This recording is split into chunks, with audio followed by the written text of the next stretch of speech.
Well, good morning. We get together on this day that is unlike any other Sunday in the history of this show, and probably of this country. Usually at this time, some of you would be getting ready for church, others would be making plans to head for their favorite restaurant for breakfast or brunch. And on this particular Sunday, later today, many of you would be watching the outstanding basketball teams in the country participating in the annual excitement called March Madness. But as you know, those things and many others won't be happening today. As the nation deals with the threat of the coronavirus, one thing which is clear is that one of your main links for information and more is the television set you're watching at this minute. What are we doing to make sure this vital link remains available to serve you? We're going to talk about that this morning, and the conversation starts right now. From TV6, this is The Ryan Report. Here's your host, Don Ryan. Well, the state of the nation is very different today than any other Sunday as we gather here this morning. The fight against the coronavirus is a story that is changing every day, and those developments are being reported on a moment-to-moment basis.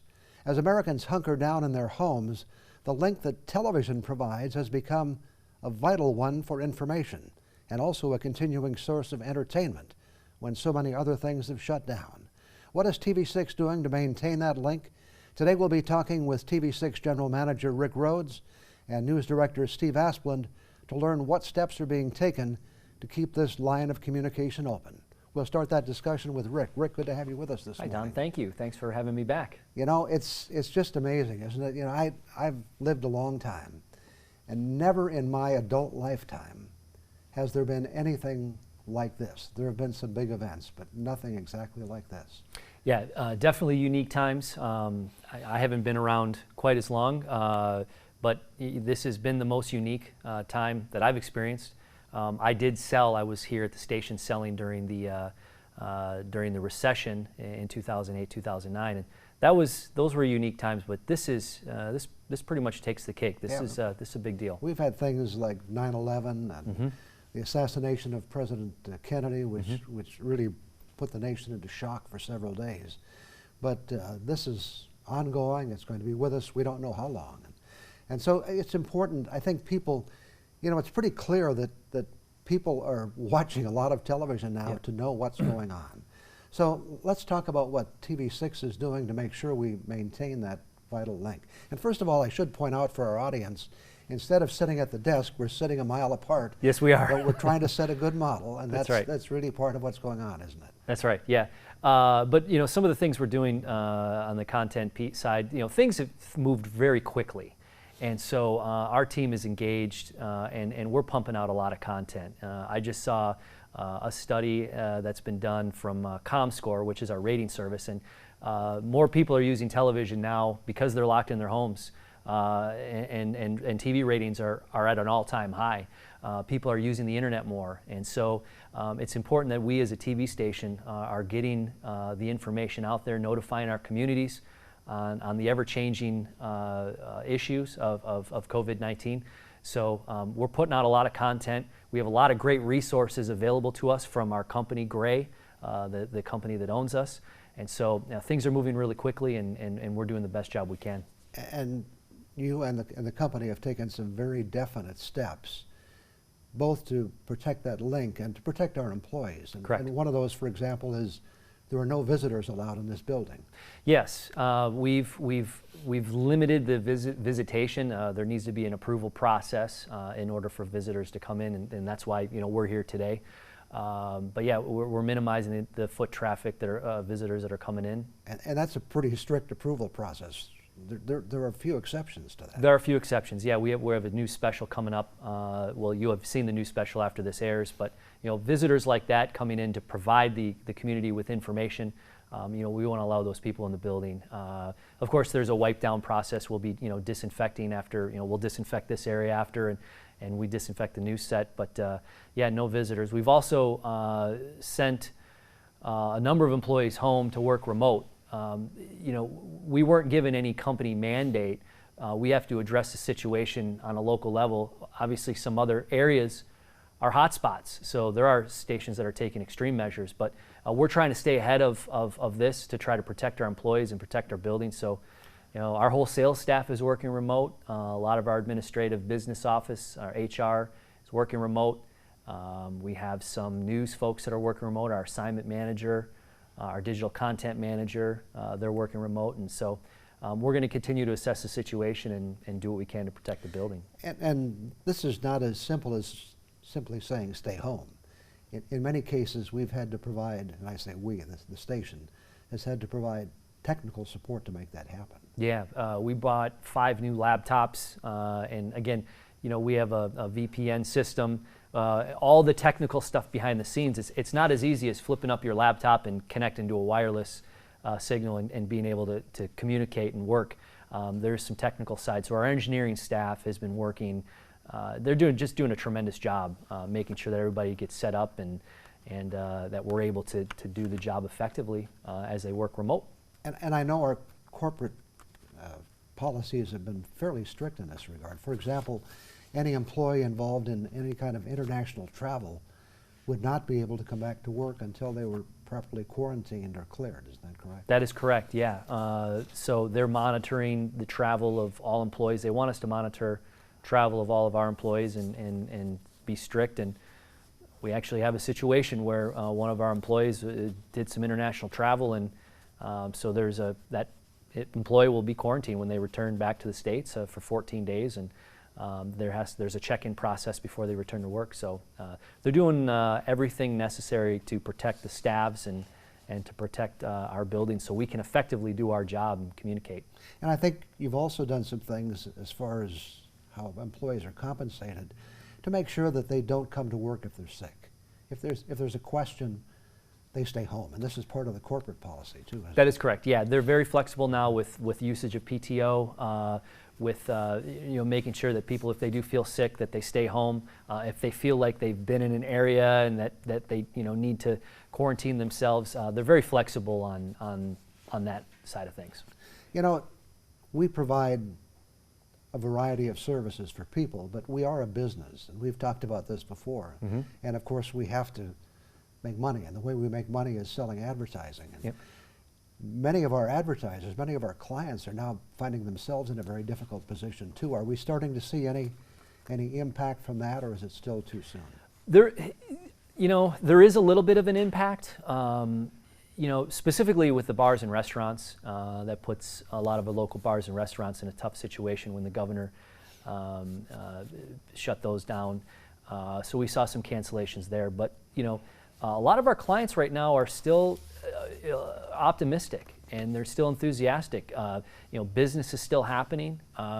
It's not anything to really panic about yet, but commerce is still happening. Business is still happening. So, what we're doing is we're going to make sure that we do our part to help stimulate business. And so, if an advertiser needs some help, we'll help with with what we can, with some added value schedules, help with some reduced rates. But we haven't seen as big of an impact as some stations have. But only time will tell what happens next. We've seen a pretty big negative reaction on Wall Street, and so we kind of have to do our part to try to keep the local economy going, don't we? We absolutely do, and that's one of the things that our news team has been doing a great job of is notifying our communities of folks that, for example, bars and restaurants, who's doing takeout, who's doing delivery, making sure that word gets out there, and to help that local economy. There are some businesses that are going to be in a really tough spot. And so whatever we can do to help, it is our duty to help them out.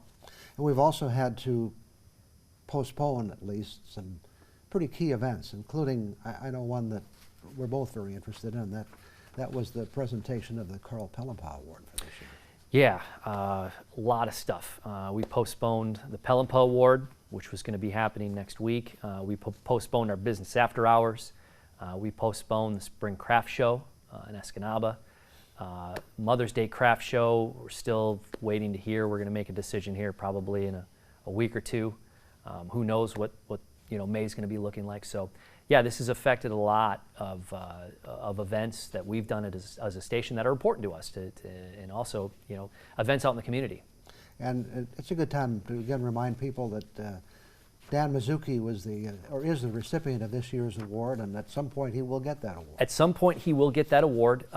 We had a lot of RSVPs come in, and so when we let people know what was happening, of course Dr. Mizuki said, I could just come by and get the award. And no, a lot of people want to celebrate Dr. Dan, and we want to celebrate Dr. Dan. So we'll announce when this is going to be rescheduled, hopefully sooner than later. I'm going to talk to Steve Asplund about some specific impacts on the news department coming up next, but any final thoughts from you on how we're going to get through all of this? I just think people really need to look at, what they're doing and stay home if they can. There's still folks that are gathering. There's still folks that are doing events. Really understand the impact of that and how that could negatively impact our area. There are no cases yet been announced in the UP. Hopefully that continues, but people just need to be smart about this and don't gather. Stay home. Be courteous of those around you. I think that's what's really going to take us to where we need to get to make sure that this kind of the spread slows down. So people just need to be smart. Okay. Thanks for coming in this morning, and hopefully we can keep this vital communication link open and operating effectively. Thanks, Don. Thanks. Okay. I'll be back with a discussion with Steve Asplund after we take this break.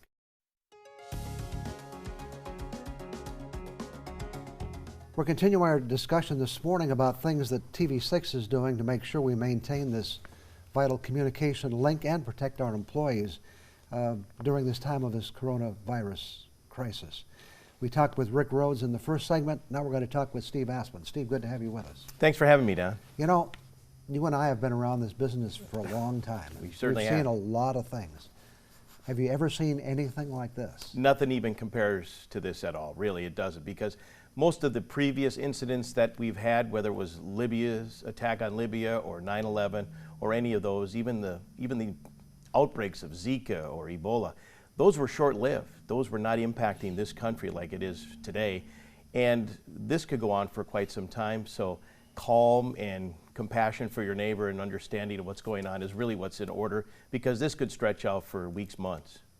And now more than ever, I'm sure people are depending on us as a key source of information. And as Rick pointed out, it's not just on the air, but even the social media things we do, certainly. Right. We do a lot of news on the air. I mean, we're not cutting back in any way. The programs that you've seen every day here for years and decades still remains at 5 p.m., 6 p.m., 7 p.m., 10 p.m., 11 p.m. Eastern Time each night. They remain on the air. They remain chock full of information that you can use. But we've really ramped up on the social side. The Facebook, the website, those entities have now added extra programming, whether it's Facebook Lives or daily updates that we have around 11 o'clock Eastern and 8 o'clock Eastern Time each day.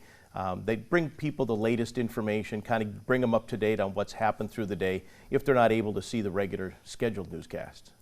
And of course, making that all happen depends on keeping a healthy staff. Now, Yeah. As I recall, we have something like 28 people in the news department, maybe a couple people light with some open positions open. Right. What are we doing to make sure those people can be there and carrying out their assignments as they have to do? It's been a challenge, I won't kid you, because not only do we have to have the operation continue as is, but now you're taking people out of the building, having them work remotely from home. You're having another set of people that have to be here because of technical aspects. They have to be separated in the newsroom by 6 feet or more. And as a result, you're moving people in desks. They're having to be reassigned. It's an engineering marvel in what they're having to do. And then you add that on top of the fact that we're not just dealing with text information or writing words.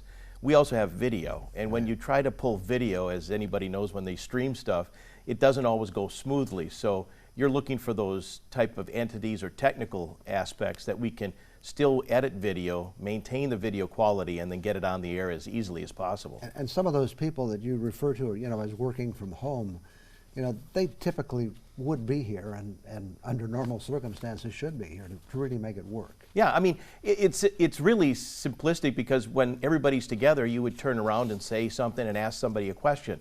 Now, they're not here, so if you really have to ask that question, That's the first one you run through your mind. And the second one is, well, I got to call them at home on the phone and then get the answer that way. So there's a few more steps involved, a little more time involved in that regard. And putting together a newscast really is a team effort, isn't it? It is. I mean, it's unlike other medium like radio.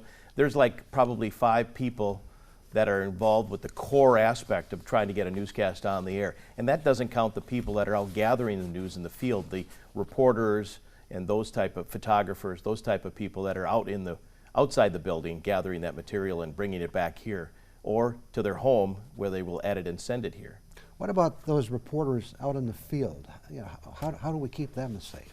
Well, some of them are looked at, by aspects of, well, let's not go to this location. We'll meet you outside. Other aspects are the fact that a lot of events are not happening. I mean, there's no more meetings. There's very little activity as far as governmental, courthouses. Everything has been suspended. So the normal coverage of what we would do has totally ground to a halt because those type of activities just don't happen right now, and they're on delay or postponed or outright canceled.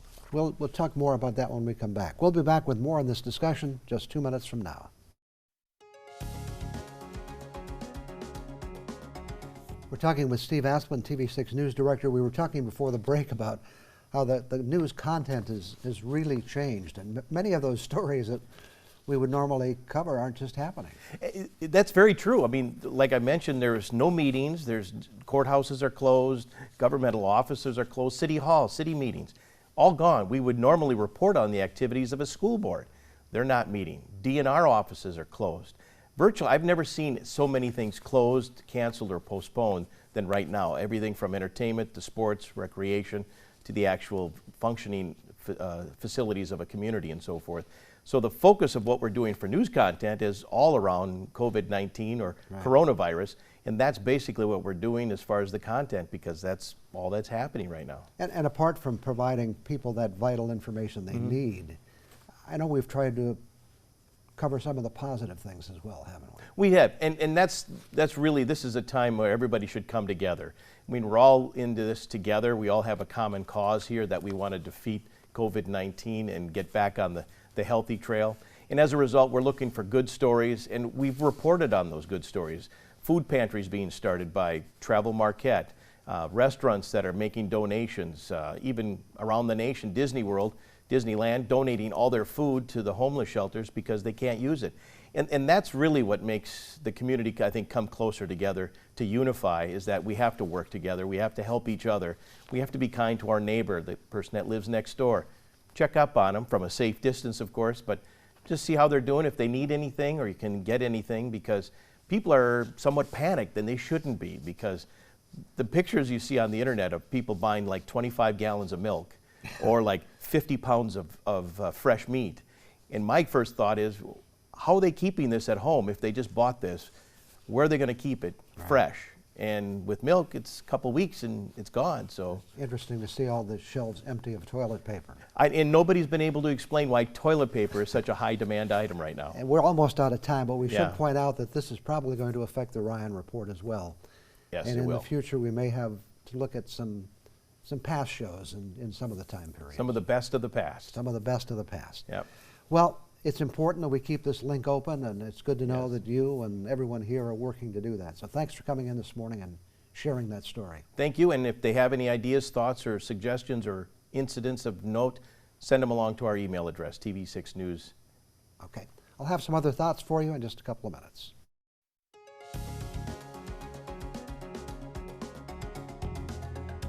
Well, usually at the close of our show, I try to wrap it up with something on the lighter side, but with all that's happening, well, the lighter side is hard to find.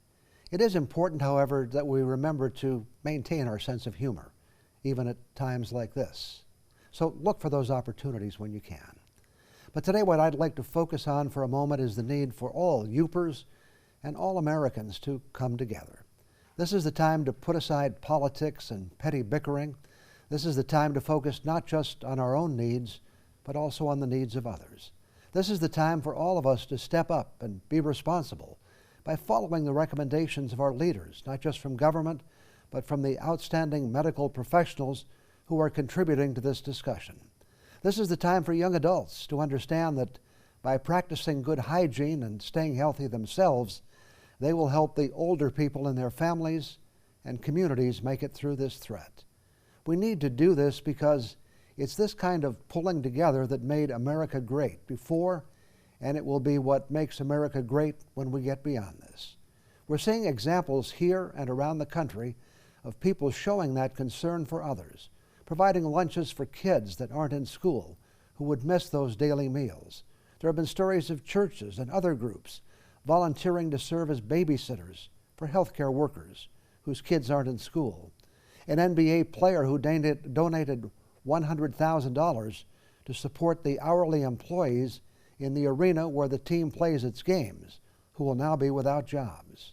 Neighbors caring for neighbors, especially those who are older or vulnerable. These are just examples. The list goes on and on. It's also important to remember in the days ahead that the ones directly affected by the coronavirus aren't the only ones who are suffering. The jobs of so many people have just disappeared, and they don't know when they will return. Healthcare workers are under a tremendous challenge to provide care for so many. Students and their teachers are missing from their classrooms. Many churches are closing, and their members will not have the opportunity to celebrate, for many, what is the most holy time of the year. In the days ahead, we will have many adjustments to make, as so many activities that are part of our daily routine are no longer available to us.